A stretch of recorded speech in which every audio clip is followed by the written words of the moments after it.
Alice in Wonderland.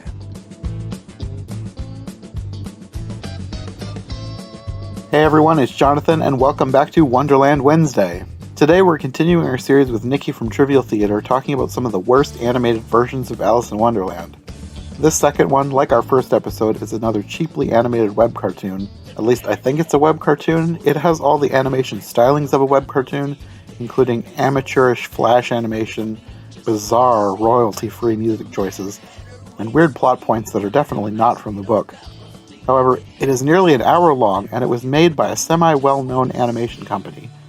Not like Disney-level well-known company, but it's a company that's semi-well-known in the online community that likes to watch terrible films for fun, if that tells you anything. Anyway, this could be a direct-to-video version, or could have been made for something like YouTube, but either way, it's definitely not worth watching. Unless you're a glutton for punishment, like apparently me and Nicki were. Okay, I guess we can move on to the other one that Jenna recommended.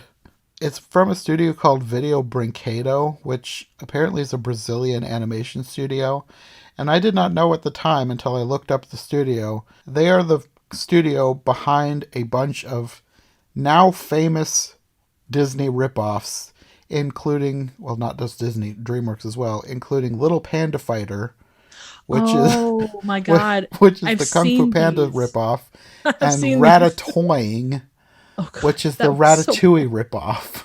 Oh, that one is. I know someone that did like he did his best of the Not Disney collection and the Not DreamWorks collection, and Ratatouille and Little Panda Fighter, and there's about 6 or 7 others, and the quality is just. I think the quality on this one might actually be better than most of them. That's what I was going to say. I have not subjected myself to either of those so far. I have. But from what I've seen in clips, this, as cheap as it was, still looked better than those. I think, you talk about pulling from Disney. There was like Tweedledee and Tweedledum. I think they pulled from the live action Alice in I was going to Wonderland. say that too. They look like Burton ripoffs. Yes, there was a couple totally. of things that looked like Burton ripoffs, but they were the first one that I noticed. Oh yeah. Well, the Mad Hatter, Tweedledee and Tweedledum. Yeah. I guess that was. Oh yeah, I think that was really the 2 main ones were those are the guys, 2 that jumped out to me the most. And then also they talked about the Unbirthday. That's not. I think, as far as I know, it's been a while since I've read the book. I think that's just Disney. I think that was only Disney, because that's never come up in any other version. The Unbirthday, they didn't actually sing the song, but just talking about unbirthdays, I don't think that's from the book. I think they stole that from Disney. Entirely possible. And that's the thing. Like this one, I don't know if this one or the other one or the Matter with Hatter like kind of stray more from the actual Disney story, but the amount of strayage between these two, it's so like stuff just kind of happens. Yeah, they just made up random plot points. Yeah. I guess we could talk about how it opened. The music. Oh God, the what country was soundtrack. With the music? I was gonna ask you what you thought of the country music soundtrack. That wow. That was incredibly random and terrible. It certainly sets this one apart from others, though. Oh yeah, there's no doubt about that. I don't know why they went with country music of all genres. And it feels so out of place. Like there's no, they didn't. It's like they didn't give any thought. They just closed their eyes and picked a track at random. I imagine they must have just been trying to find some sort of royalty-free music that they could use. Oh, I'm sure. I can't imagine that this was a choice that they made on purpose. Well, when you put so much into your Disney/DreamWorks ripoff, music is top of your charts as far as what you're going to worry about. Another really weird thing was when the narrator's talking at the very beginning, he's making like a big deal about how long ago this story happened. But then Alice starts talking. She's like, this book is a drag. And then she's like, what a drag later. And saying things like, this totally stinks. Yeah, there's a ton of fourth wall breaks, and I don't know why. It's like from the perspective of the audience, the way this is set up, it feels like the most kiddish of the ones that we've looked at. Uh-huh. But like the fourth wall breaks and some of the puns, it's just I I'm I trying to couldn't figure out who what it's they were for. going for. Yeah, Yeah. exactly. Like, it felt like in the right hands with some script rewrites, there could have been something here. Like, this could have been like an Alice spoof, Yeah, especially with all the fourth wall breaking. absolutely. But it didn't come off as clever enough, I guess. I don't Agreed. know. It just, there was something about it. Even though I wanted to like the fourth wall breaks, I didn't. Mm, agreed. Did you enjoy the when the narrator describes her youthful girlish curiosity as what made her jump down the rabbit hole? I don't know what they were going for with that scene, especially with the way she was acting. Oh my God. And then she's in like a bubble and she wants to go faster, so she busts the bubble. I don't I yeah. I don't know. There's so many scenes in here that was just so confusing. Like, what are they doing? Yeah. No, I agree that there's and she both complains a ton, and I understand that they're going for a little bit more exposition from her, like her talking to herself, Mm-hmm. but she balances out, like she complains a ton and then she asks herself a lot of like rhetorical questions, and part of me is like, you don't have to worry about, talking to yourself if you answer yourself, and she was doing both. What did you think of the Cheshire Cat? It was slightly less creepy than another one that we're going to come to, but it was still not creepy in a good way. What about his voice? What I want to know what they were going for, because it reminded me of another one we're going to talk about. It sounded like he was just trying to be like this hip, cool, like cool cat or something. Oh, totally. That's totally what they were going for. But it was such a strange. It was not the voice I would have expected. Whoever they cast as the voice actor for that one, I don't know what he was trying to go for, but it definitely didn't come off the way I think they were probably trying to make it go Mm, for. yeah. Like the whole thing just, I don't know. It was weird. I don't know. And just the long bits of talking. And again, you wonder who this was made for, because Yeah. there was just long bits of just talking, and it didn't move anything. And Hmm. especially if you're talking kids, even in the early, because I think, what was this, 20? I'm actually not sure what the year on this one is, but it's the 20 somethings, in the 2010s at some point. You're not going to hold a kid's attention if you're doing that much back and forth without something going on. Everything was so simple, and you can have a very Hmm. simple background, very simple characters, because Alice herself was, had a fair amount going on despite the terrible animation.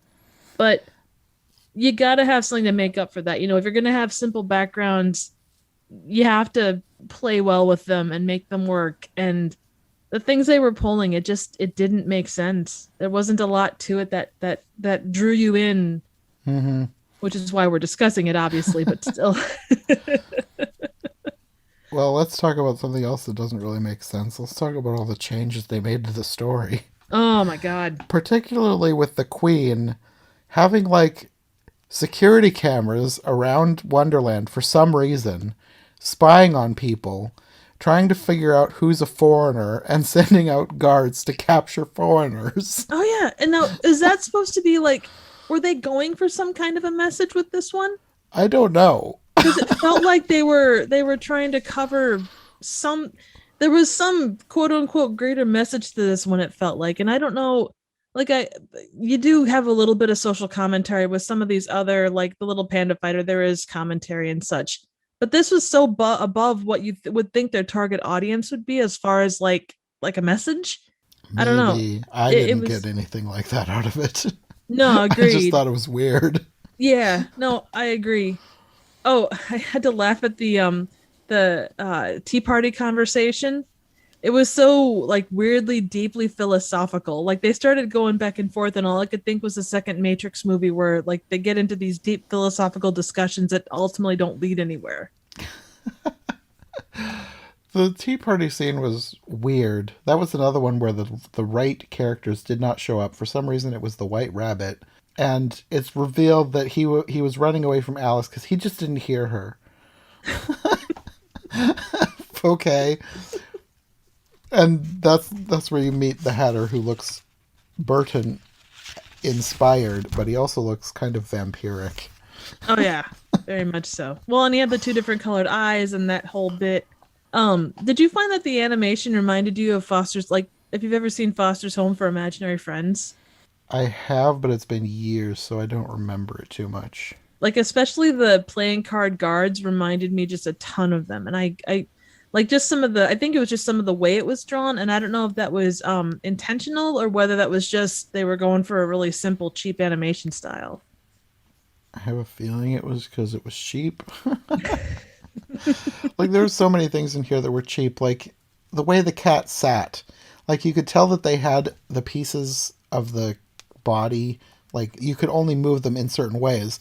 And to get the cat to sit down, his legs had to be bent in unnatural positions. He was almost sitting cross-legged more than he was anything else. Yeah, kinda. And it changed halfway through. Like the first half when you saw him, he was sitting kind of funky. And then later his legs were just out in front of him like he was sitting like with his legs straight out. Yeah, it was weird. Yes, that it was. What did you think of the Frog Prince segment? That's what I was just going to mention. That was the one where that was like the main place where all the fourth wall breaking was happening, and I was like, what are they going for here? Because it felt so off. Like none of this is supposed to, like at first I thought the frog was supposed to be the frog footman, because there's a frog in the story, but he wasn't wearing the clothes that the frog footman is supposed to wear. And then he starts breaking the fourth wall, and then you find out he's the frog prince from a different fairy tale, and then he's talking about trying to get other fairy tale creatures to kiss him, and he wants a kiss from Alice, and it was just so weird. Well, and I wonder if maybe that's, you know how sometimes like John Ratzenberger makes an appearance in every single Pixar movie? Maybe they were trying to do something like that, like maybe he's a reoccurring character across all of their movies. Oh, I don't know. I can't. I don't really want to watch any others to find No, out. I don't blame you. And I'm trying to think. I don't remember seeing him in Ratatouille or Little Panda Fighter. So my thought is no. But that random of a thing, there's got to be some. And I say this, putting in tension where there may not be any. Yeah. But I would think there's got to be some reason to animate all that stuff with the frog. Maybe. Or maybe it was just filler. Maybe they're trying to reach a certain minute length and they threw in this random frog because they thought it was funny. Yeah, yeah. Well, that's like they run across, there's a bunch of ice cream flowers. Oh, and... that too. That's there are things in the original story that she eats to shrink and grow. Why not have the actual things from the story? Instead, it's vanilla ice cream flowers and candy drop flowers. Right. And it's weird because like the ice cream flowers make her shrink, but then she has this one-off line about how, oh, my sister always said that ice cream is supposed to make you gain weight.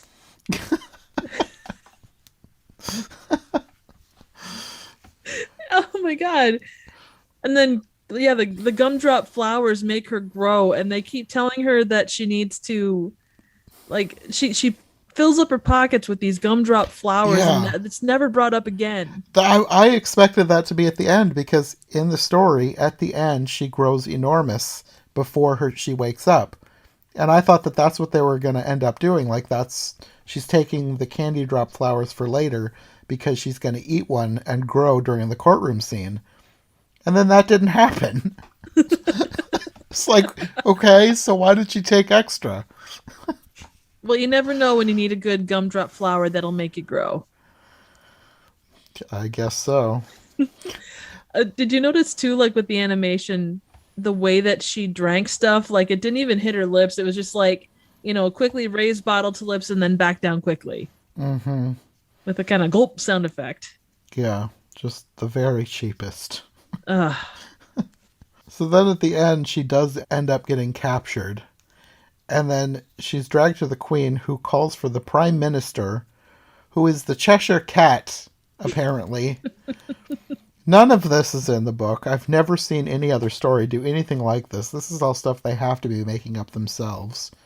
And I wonder too, generally when this came out, because if it came out close to when, with a lot of these, they'll not necessarily have the plot of the story, but they'll kind of take it and go in their own direction. So Little Panda Fighter came out to be able to come out the same time as Kung Fu Panda. They saw the trailer, they saw, okay, we've got a panda that can do kung fu, and then they kind of took it and went in their own direction with it. I Mm-hmm. wonder if that was the case with this. Like they saw the live action Alice in Wonderland movie and took what they saw from that. So they saw the Mad Hatter, they saw Tweedledee and Tweedledum, and they just kind of did their own take on it, and they made it their It own. could be. Like, if it did come out in the early 2010s, maybe that's why. Maybe they were just trying to copy Burton's version. I That don't would be know. my that would be generally my guess, but without knowing exactly what year it came out, it's hard to say. But that's how they rush out prints so quickly, and that's how it comes out like at the same time. Mm-hmm. Yeah, who knows? Because they did it with like Cars, and they did it with what else did they do? Brave. They did it with all kinds of stuff. So I wouldn't. And they did it with Frozen too, I think. So it I wouldn't know I've surprise me. seen covers for some of those. I've never like looked into how well they did Oh, in they ripping don't. them off, but There's even some where they'll repackage like other movies. So they'll take like a 2D animated movie that takes place in the snow and might involve a princess, and pop a like Frozen hero or Frozen whatever, and go that route. So with a very similar font and everything. So I wouldn't be surprised. there should be laws against this. If I were a child, I would be so upset if Oh I yeah. thought I was getting something like Frozen and I ended up with some horribly animated abomination. No, agreed. But that's the thing. It's like if it's like over 50% your own, and as long as there's enough, it's like logos. As long as there's, I think it's like 30 or 40% different, and it can be small things, Hmm. like with a cover art type of stuff. I mean, it's up to the consumer to see, oh, well, this isn't clearly what I thought it was. So yeah, it doesn't have to be that far off. And if no one Mm, sues, then you can go ahead and do your thing. That certainly brought down the just mood of seems this one, didn't wrong. it? Well, I guess we could just skip to the end because the end was just as weird and abrupt as everything else. Oh yeah. With all of these, it's amazing like how you talk about abruptness, all of them followed that same Mm, abrupt, like they were all abrupt. yeah, yeah. I mean, technically, the original story is sort of abrupt too, but these were just abrupt, abrupt. Yeah, it goes from everything to nothing in like no time flat. Yeah, there's like usually hardly any transitions for most of these. Yeah. And I suppose like if she's waking up out of a, quote unquote dream, it's going to be quick, but the way they went about it, just there was I hate to say there were loose ends, but there were loose ends that were never taken care of, and then all of a sudden, oh, I'm awake. Yeah, that's probably one of those things that they just don't care about as long as somebody's grandmother thinks it's the real thing and buys it for the kid. Exactly. And by that point, how many people are still watching at that moment in time? Who knows? I feel like when I was a kid, I would just watch things through. I feel like I don't know that I would have even stuck through this something like this as a kid. But yeah, she apparently insults the queen. She's gonna be beheaded for that, and then the camera like zooms into her face. She's like, "This can't be happening to me," and I think she repeats that more than once, and then she wakes up, and then that's the end. But the Cheshire Cat is in a tree. Yep. And the queen is just like the design on the queen is I don't even know how to describe it. It's so weird. Yeah. It's like they took the king and queen and kind of merged them into one character. That there's not enough features to be one way or the other. Yeah, you're kind of right.